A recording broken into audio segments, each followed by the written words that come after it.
दोस्तों नमस्कार। 26 मई 2014 भारत के प्रधानमंत्री पद की शपथ लेते हुए नरेंद्र दामोदर दास मोदी और आजादी के बाद यह पहला मौका जब भारत का कोई प्रधानमंत्री शपथ ले रहा है तो पड़ोसी देश या कहें सार्क के देशों को वहां पर आमंत्रित किया गया। यानी 11 बरस पहले प्रधानमंत्री नरेंद्र मोदी ने जब पहली बार शपथ प्रधानमंत्री पद की ली तो भारत के चारों ओर जो भी देश मौजूद हैं सभी के राष्ट्राध्यक्ष भारत पहुंचे थे। उस वक्त हालांकि शेख हसीना नहीं आ पाई थी क्योंकि उनका पहले से अंतर्राष्ट्रीय कार्यक्रम था, उन्हें जापान जाना था। तो बांग्लादेश के स्पीकर आए और 11 बरस के बाद की परिस्थिति में आज जब आप खड़े होइएगा तो हो सकता है आपके जहन में सिर्फ एक ही नाम नजर आए, शेख हसीना का, जिन्हें भारत ने पनाह दी हुई है क्योंकि बांग्लादेश में तख्ता पलट हो गया और आज से ही शेख हसीना के खिलाफ आपराधिक मुकदमों की शुरुआत हो गई। आज से ही बांग्लादेश की करेंसी पर मौजूद मुजीबुर रहमान की तस्वीर को हटा दिया गया और आज ही से चीन के साथ नए व्यापारिक संबंध बांग्लादेश ने बना लिए। और इस वक्त भारत के पड़ोस में या सार्क देशों में शामिल जो देश 2014 में दिल्ली पहुंचे थे राष्ट्रपति भवन में, जिनकी मौजूदगी थी, जहां के परिसर में प्रधानमंत्री पद का शपथ ग्रहण चल रहा था, आज की तारीख में ना तो पाकिस्तान, ना श्रीलंका, ना नेपाल, ना मालदीव, ना अफगानिस्तान, इस कतार में आपको बिल्कुल नजर नहीं आएंगे। भूटान दो राहे पर है, चीन के साथ उसके व्यापारिक रिश्ते भी हैं और भारत के साथ अंतर्राष्ट्रीय संबंध और पड़ोसी के पुराने पारंपरिक संबंध भी हैं। तो क्या 11 बरस के भीतर भारत की पूरी अंतर्राष्ट्रीय कूटनीति का चेहरा बदल गया है? रूस और यूक्रेन अभी भी युद्धरत है, लेकिन जिस वक्त रूस पर प्रतिबंध पश्चिमी देशों ने लगाया था उस समय भारत ही एकमात्र देश था जो रूस जा भी रहा था, संबंध बना भी रहा था, वहां से कच्चा तेल ले भी रहा था, ब्रिक्स को मजबूत कर भी रहा था और दुनिया की नजर भारत पर थी क्योंकि भारत शांति का प्रतीक है। और खुद प्रधानमंत्री मोदी जब पुतिन से मिले थे तो उन्होंने कहा था कि यह युद्ध का दौर बिल्कुल नहीं है। और उसके बाद भारत के प्रधानमंत्री नरेंद्र मोदी ने जब अमेरिकी संसद में इस बात का जिक्र किया कि भारत शांति का प्रतीक है, बुद्ध का देश है और भारत ने युद्ध के खिलाफ अपने वक्तव्य को दिया है, तो तालियां बजी थी।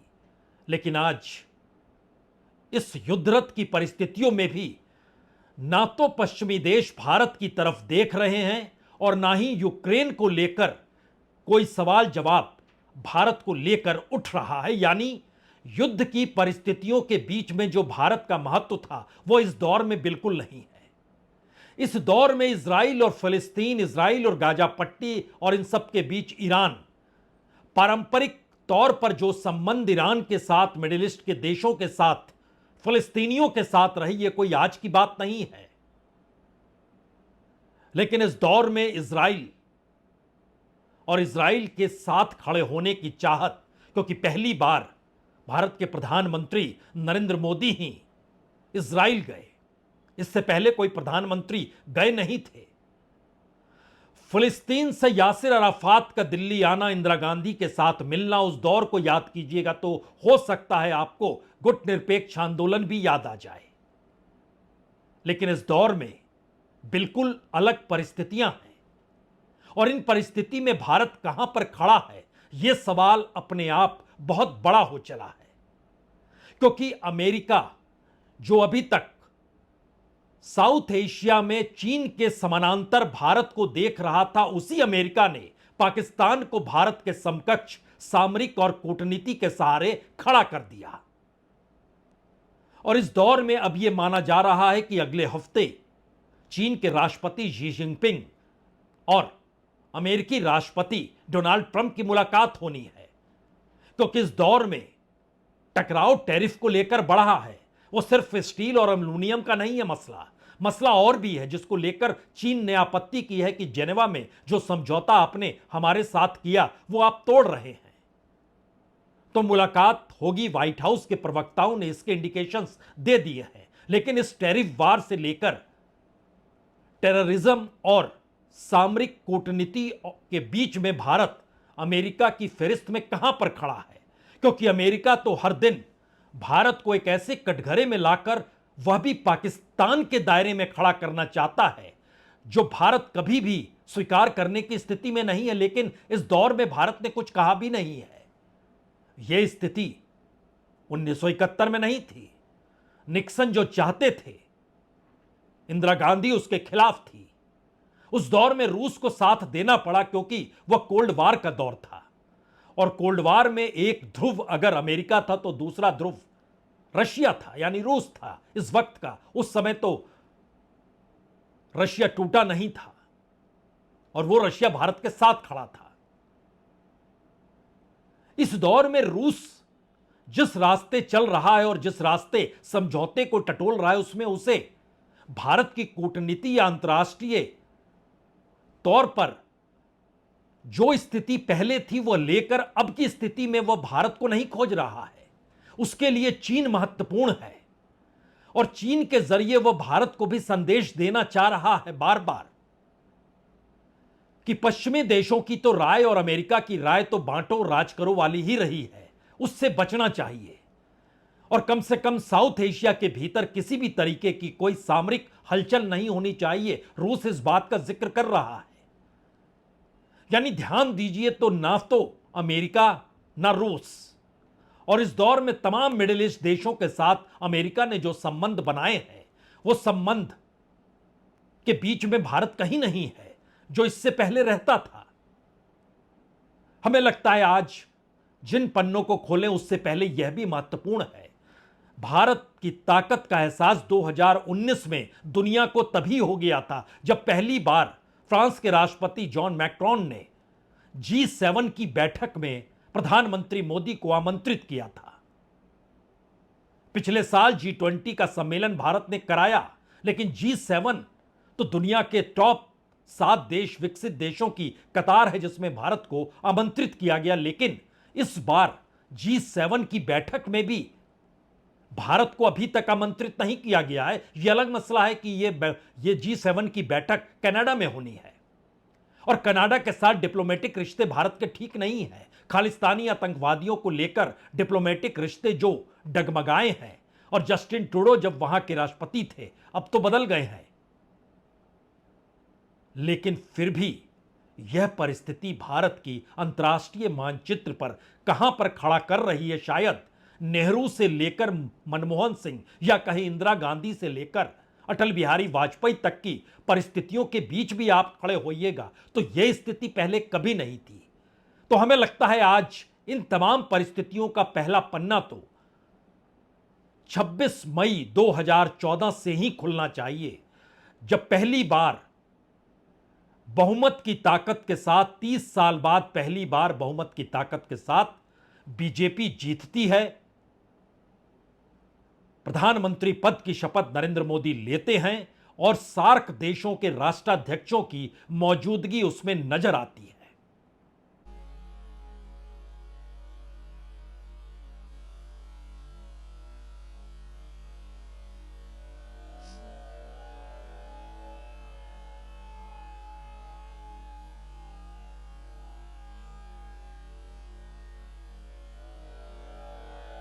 Prime minister Shri Narendra Damodar Das Modi.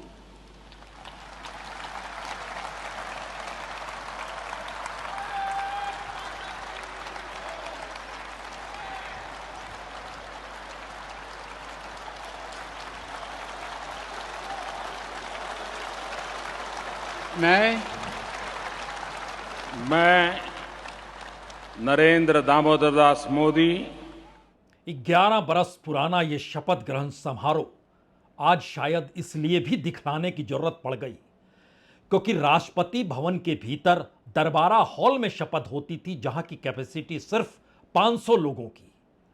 लेकिन पहली बार बहुमत की ताकत के साथ संघ के प्रचारक से प्रधानमंत्री पद तक पहुंचे प्रधानमंत्री नरेंद्र मोदी के शपथ ग्रहण में 6,535 कुर्सियां लगाई गई थी और यह राष्ट्रपति भवन के परिसर में व्यवस्था की गई थी।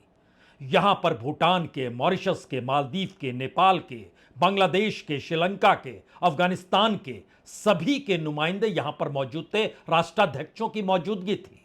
मालदीव के अब्दुल्ला यामीन, नेपाल से सुशील कोइराला, पाकिस्तान से नवाज शरीफ, श्रीलंका से महिंदा राजकापसे, शेख हसीना नहीं आई थी, स्पीकर आए थे। अफगानिस्तान के हामिद करजई साहब सभी पहुंचे थे। आरटीआई से जानकारी बाद में निकल कर आई कि तकरीबन 34 लाख रुपए खर्च हुए। लेकिन 34 लाख का मसला नहीं है। मसला अंतर्राष्ट्रीय संबंधों को लेकर भारत की उस कूटनीति का है जिसके आश्रय कोल्ड वार के दौर से नेहरू जिस कूटनिरपेक्ष आंदोलन के रास्ते निकले और सार्क देशों के साथ अपनी मौजूदगी का एहसास साउथ एशिया से कराया गया, जिसमें भारत एक बड़ी ताकत के साथ उभर कर आया, तमाम चीजें धराशायी होती चली गई। और इन परिस्थितियों के बीच अगर आज आप खड़े होंगे तो आपके जहन में यह सवाल जरूर होना चाहिए कि आखिर G7, जिसमें दुनिया के 7 ताकतवर देशों की मौजूदगी होती है, अमेरिका की, ब्रिटेन की, जापान की, इटली की, जर्मनी की, फ्रांस की और कनाडा की। पिछले साल इटली में यह हुआ था, 2019 में फ्रांस में हुआ था। हर देश में इस तरीके से होता है और कुछ को यह निमंत्रण भी देते हैं कि आप आइए। इस बार निमंत्रण ऑस्ट्रेलिया को दिया गया, यूक्रेन को दिया गया, साउथ अफ्रीका को दिया गया, ब्राजील को दिया गया। अभी तक भारत को निमंत्रण नहीं दिया गया है। अंतर्राष्ट्रीय कूटनीति के बीच G7 की मौजूदगी, उसके बाद G20 की मौजूदगी, उसके बाद नाटो कंट्रीज की मौजूदगी और इन सब के ठीक समानांतर बनता हुआ ब्रिक्स देशों का समूह, जो आर्थिक ताकत के तौर पर डॉलर ही नहीं बल्कि अमेरिका की इकोनॉमी को भी चुनौती देने के लिए तैयार हो रहा था। सब कुछ ढहढा कैसे गया। और इस ढहढाने की परिस्थिति में चीन और रशिया के साथ कोई संबंध अमेरिका के तो नहीं थे, लेकिन भारत के साथ तो थे, क्योंकि भारत इस दौर में अमेरिका के इतने नजदीक आ गया कि तमाम संबंधों को लेकर हर बड़ी बैठक में भारत की मौजूदगी थी और इस बार G7 में नहीं है। हालांकि कनाडा के साथ जो जस्टिन ट्रूडो इससे पहले थे, उस दौर में खालिस्तानी आतंकवादियों को लेकर जो सवाल उठे थे, उसमें हरदीप सिंह निज्जर को हत्याकांड को लेकर जो सवाल उठे और डिप्लोमेटिक रिश्ते डामाडोल होते चले गए, वो तमाम चीजें इस दौर में डगमगाई हुई है कि भारत ने भी कहा कि सुरक्षा और इस डिप्लोमेटिक एस्पेक्ट में संबंधों के आश्रय G7 बैठक में अगर निमंत्रण मिलता भी है तो भी आना मुश्किल होगा। लेकिन सवाल है, जो चीज एक सामान्य प्रक्रिया के साथ 2019 से चली आ रही थी, वो 2025 में थम कैसे गई और स्थिति इस रूप में आकर निपट गई कि अब जुलाई के महीने में प्रधानमंत्री मोदी मालदीव जाएंगे। और आज ही दिल्ली में पैराग्वे के राष्ट्रपति पहुंचे। लैटिन अमेरिकी देश है पैराग्वे। यानी अंतर्राष्ट्रीय तौर पर अगर ध्यान दीजिए तो पिछले बरस तक, यानी ट्रंप के आने से पहले तक, जो ब्रिक्स की स्थिति थी, जो अंतर्राष्ट्रीय मानचित्र पर ताकतों को लेकर भारत की स्थिति थी, भारत की अर्थव्यवस्था, भारत की कूटनीति, भारत की विदेश नीति और खुद प्रधानमंत्री मोदी की जो छवि थी, वो इस रूप में जरूर मौजूद थी कि दुनिया के तमाम ताकतवर देश और ताकतवर नेताओं की फहरिस्त में मौजूद थे। लेकिन एक झटके में ये चीजें ऐसी क्यों ढलती चली गई? अमेरिका की पूरी कूटनीति भारत के खिलाफ इस दौर में क्यों नजर आ रही है? चीन और रूस के बीच के रिश्ते भारत को किस दिशा में ले जाएंगे कोई नहीं जानता है। और यह सवाल नाटो कंट्रीज के बीच से भी है। टर्की के साथ जो संबंध इस दौर में पनपे हैं, उसने भी कई सवालों को जन्म दिया और शायद इसीलिए भारत के तमाम डेलीगेशन अगर दुनिया के छोटे बड़े देशों में जा रहे हैं, तो आज जब पैराग्वे के राष्ट्रपति सामने बैठे थे तो उनके सामने भी भारत के प्रधानमंत्री ने टेररिज्म का मुद्दा उठाया और कहा कि आतंकवाद कई तरीके का होता है, हमें मिलकर साथ लड़ना चलना, और उसके बाद दोनों देशों के अपने मैकेनिज्म को लेकर, ज्वाइंट कमीशन मैकेनिज्म को लेकर भारत के विदेश मंत्री और उनके विदेश मंत्री ने हस्ताक्षर भी किए। यहां यह जान लेना जरूरी है, 1961 में मान्यता दी गई थी पैराग्वे के साथ डिप्लोमेटिक संबंधों को लेकर। उसके बाद से दूसरी बार कोई राष्ट्राध्यक्ष पैराग्वे का भारत आया है और उसमें पहली बार कोई अपने मंत्रियों के साथ, अपने नौकरशाहों के साथ आया है और मुंबई भी जाएंगे। राष्ट्रपति से मुलाकात होगी, उपराष्ट्रपति से मुलाकात हो गई, मुंबई में तमाम बड़े इन्वेस्टर से मुलाकात करेंगे।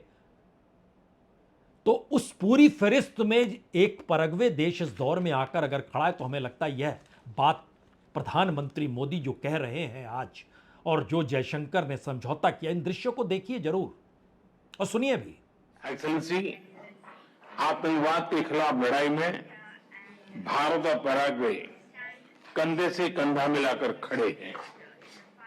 Cyber crime, organised crime, drug trafficking जैसी साझा चुनौतियों से लड़ने के लिए सहयोग की अपार संभावनाएं हैं।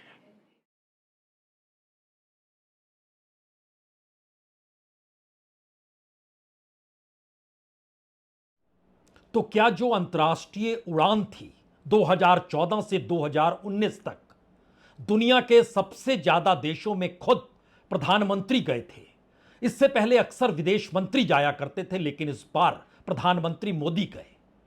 70 से ज्यादा देशों को उन्होंने 2014 से 2019 के बीच ही नाप लिया था और यह कहा जा रहा था कि भारत के संबंध दुनिया के तमाम बड़े देशों से लेकर हर छोटे देश के साथ बड़ी ताकत के साथ और मजबूती के साथ प्रगाढ़ हो चले हैं। लेकिन इस दौर में ऐसा क्या हुआ जो खास तौर से ट्रंप के आने के बाद और ऑपरेशन सिंदूर की परिस्थितियों के बाद भारत और पाकिस्तान के संबंधों को बीच अमेरिका का कूदना, ब्रिक्स का डेवलप होना और एक झटके में ब्रिक्स की बैठक में भी भारत के विदेश मंत्री या फिर नेशनल सिक्योरिटी एडवाइजर नहीं गए जो पिछले दिनों ब्राजील जाना था।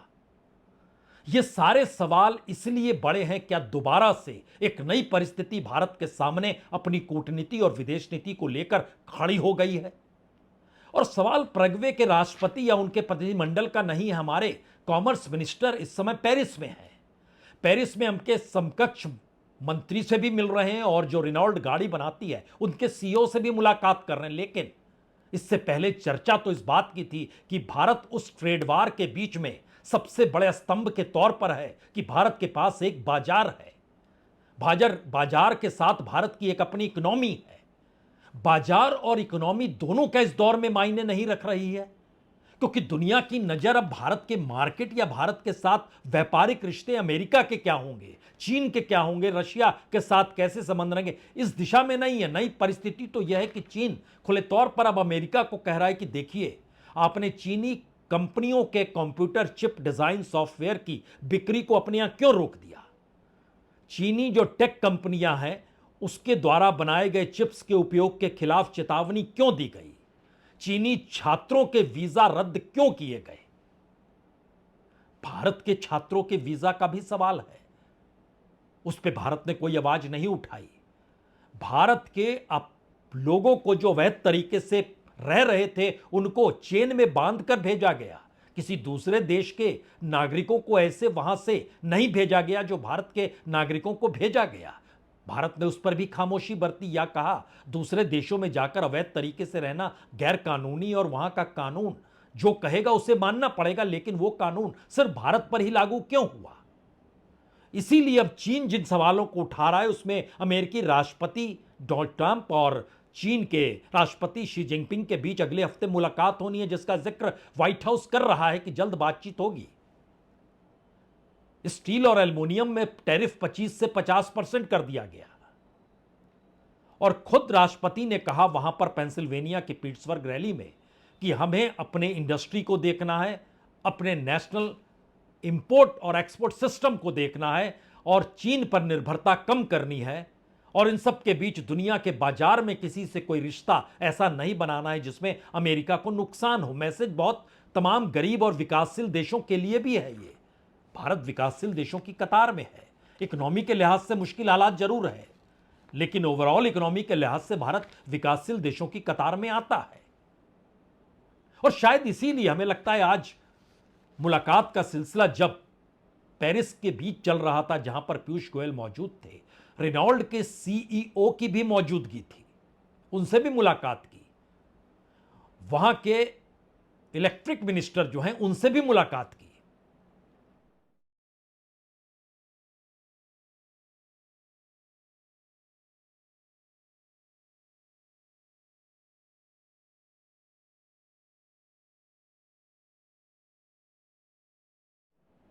भारत के सामने इस वक्त दो बड़े हालात हैं। एक तरफ पाकिस्तान और उसके टेररिज्म को लेकर दुनिया को भारत के साथ खड़े करने की सोच, और दूसरी तरफ टैरिफ वार के दौर में आर्थिक नीतियों को अंतर्राष्ट्रीय तौर पर छोटे बड़े देश, छोटी बड़ी कंपनियां हर के साथ नया तालमेल बैठाने की कोशिश। और शायद इसीलिए पीयूष गोयल कॉमर्स मिनिस्टर, उनकी मुलाकात जो हुई वहां पर, वह ईडीएफ कंपनी है जो इलेक्ट्रिक यूटिलिटी कंपनी के तौर पर उसके चेयरमैन और सीईओ बर्नार्ड फोनहाना थे, और दूसरे शख्स रेनॉल्ड ग्रुप के सीईओ की मौजूदगी थी, उनसे यह मुलाकात हुई। लेकिन सवाल सबसे बड़ा यह है कि भारत की ताकत अंतर्राष्ट्रीय तौर पर साउथ एशिया में इसीलिए मजबूत थी क्योंकि भारत के इर्द गिर्द इससे पहले कोई भी खुले तौर पर चीन के साथ नहीं खड़ा था, और भारत सबसे बड़ी ताकत के तौर पर चीन के खिलाफ जो दुनिया खड़ी थी, उन लोगों की भारत जरूरत थी, और अमेरिका की जरूरत भी चीन को लेकर भारत सबसे ज्यादा थी।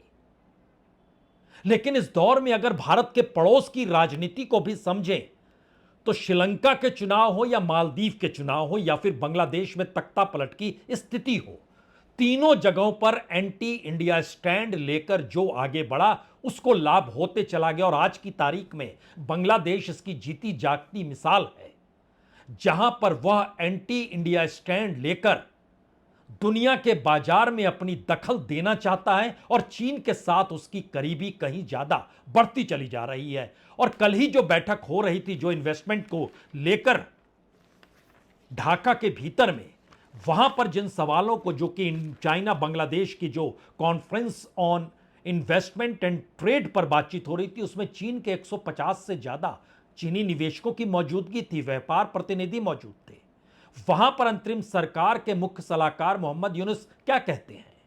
वो कहते हैं कि दरअसल आपने दुनिया के कई देशों की, और खास तौर से दक्षिण एशिया के देशों में कई देशों की अर्थव्यवस्था को संभाला, ठीक किया, हमारा भी संभाल लीजिए।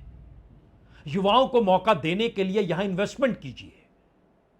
चीनी निवेशक बांग्लादेश के इतिहास का हिस्सा बने और साथ मिलकर हम लोग प्रगति करें। यानी शेख हसीना के बाद की परिस्थिति में अब बांग्लादेश एक नई इतिहास की दिशा में बनना चाह रहा है, और उसे अब भारत का साथ नहीं चाहिए। अब वो अमेरिका के साथ है, और एंटी इंडिया स्टैंड लेकर उसकी जरूरतें अगर पूरी हो रही है तो यही काम तो श्रीलंका अपने तौर पर कर रहा था। मालदीव ने इसी तरीके से वहां चुनाव लड़ा, और बांग्लादेश में इसीलिए अब शेख हसीना के खिलाफ अपराध के उन मामलों को खोला गया जिसमें बड़े बड़े आरोप लगाए गए हैं, और उसका मुकदमा शुरू किया गया। करेंसी पर से मुजीबुर रहमान की तस्वीर हटा दी गई, और चीन की तरफ से भी यह खुले तौर पर जो 4 बातें कही गई, उसमें कहा गया कि व्यापार और निवेश के इंटीग्रेटेड डेवलपमेंट को अब बढ़ावा देंगे बांग्लादेश में, बहुपक्षीय व्यापार प्रणाली को मिलकर बनाए रखने के लिए आगे बढ़ेंगे, विश्व अर्थव्यवस्था में अधिक स्थिरता और निश्चितता लाने में मदद करेंगे, और चीन और बांग्लादेश अपनी निर्यात क्षमता में न सिर्फ सुधार करेंगे बल्कि चीन खुलकर खड़ा होगा। और ध्यान दीजिए, इससे पहले मोहम्मद यूनुस चीन गए थे मार्च के महीने में ही। वहां उन्होंने राष्ट्रपति शी जिनपिंग से बात की और कहा कि तीस्ता नदी परियोजना में चीन की सरकारी कंपनियां शामिल हो जाएं, खुला ऑफर दे दिया। इससे पहले भारत, जब तक शेख हसीना थी, भारत इस बात का जिक्र कर रहा था। यानी एकदम उलट परिस्थितियां बांग्लादेश के भीतर, एकदम नई परिस्थितियां उन सार्क देशों के भीतर, जो सार्क देश 2014 में तमाम देशों के साथ संबंधों के मद्देनजर जिनको निमंत्रण दिया गया था। और इस दौर में जो चीन का बेल्ट एंड रोड सहयोग बढ़ाने पर जो बांग्लादेश की सहमति है या दुनिया के कई देशों की सहमति है, सभी कर्ज में डूबे हुए हैं चीन के। चीन ने दुनिया के बाजार में 9 लाख करोड़ से ज्यादा का कर्ज दिया और कहा जा रहा है कि 2025 में इसी बरस 3 लाख करोड़ रुपए से ज्यादा उसको वसूलने हैं, जिसमें दुनिया के गरीब देशों को जो कर्ज दिया गया है वो तकरीबन 1,90,000 करोड़ का है। विकासशील देशों को लगभग 94,000 करोड़ का कर्ज इस बार वसूलना है चीन को। और ना दे पाने की स्थिति में क्या होता है, जो श्रीलंका के साथ हुआ, वो नहीं दे पाया तो वहां का एक बंदरगाह 99 साल की लीज पर श्रीलंका को देना पड़ गया चीन को। यानी एक ऐसी परिस्थिति इस दौर में निर्माण हुई है जो इससे पहले कभी नहीं थी। इससे पहले की परिस्थितियों को अगर आप परख रहे हैं तो कभी नहीं थी।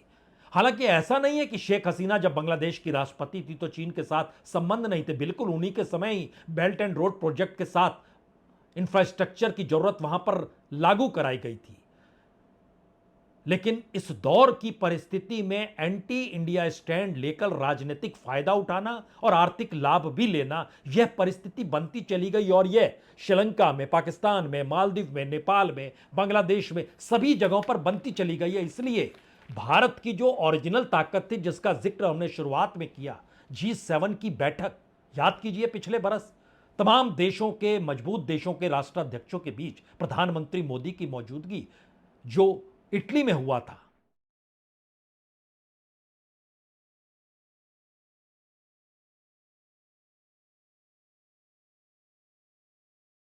सिर्फ 3 सवाल, 3 ऐसे सवाल जो भारत के भीतर की परिस्थितियों को अंतर्राष्ट्रीय मंच पर या तो चर्चा और बहस की दिशा में ले जाते हैं या फिर सवालों के दायरे में खड़ा कर देते हैं। भारत के भीतर की राजनीति और परिस्थितियों ने दुनिया के सामने क्या भारत के उस सेकुलरिज्म को लेकर कुछ सवाल खड़े तो नहीं कर दिए? अंतर्राष्ट्रीय कूटनीति को भारत के भीतर देसी राजनीति का हिस्सा बनाकर चुनावी प्रचार में हिस्सेदारी करते हुए आगे बढ़ने की सोच ने कहीं दुनिया को सोचने पर मजबूर तो नहीं कर दिया? और जिस विदेश नीति के आश्रय भारत लगातार चल रहा था, वो सिर्फ और सिर्फ अमेरिकी राष्ट्रपति बदलने भर से या ट्रंप के आने भर से परिस्थितियां बदली, या फिर इस पूरे कालखंड में जो भारत की विदेश नीति सिर्फ और सिर्फ उन जगहों पर मौजूद रहने की रही जिसे लाभ अमेरिका को हो या अमेरिका की नीतियों को हो या भारत अपनी आर्थिक नीतियों को मजबूत कर सके, इसके अलावे कुछ भी नहीं। यानी सामरिक नीति, अर्थनीति और देश के भीतर की राजनीति में सेकुलरिज्म का सवाल, यह सारी परिस्थिति अंतर्राष्ट्रीय मंच पर चर्चा का हिस्सा है, बहस का हिस्सा है। और भारत की अंतर्राष्ट्रीय कूटनीति आज से नहीं, 1947 के बाद से कहें या 1950 के बाद से, संविधान लागू होने के बाद से, तब से लेकर अब तक की परिस्थिति क्या वाकई आज की तारीख में जो है ऐसी कभी नहीं थी? या बीते 10 वर्षों में जिस ताकत के साथ भारत उभर रहा था, एक झटके में उसके धराशायी होने की परिस्थिति भी शायद इस तरीके से पहली बार आई है? ये तमाम सवाल तो हैं। बहुत बहुत शुक्रिया, बहुत बहुत शुक्रिया।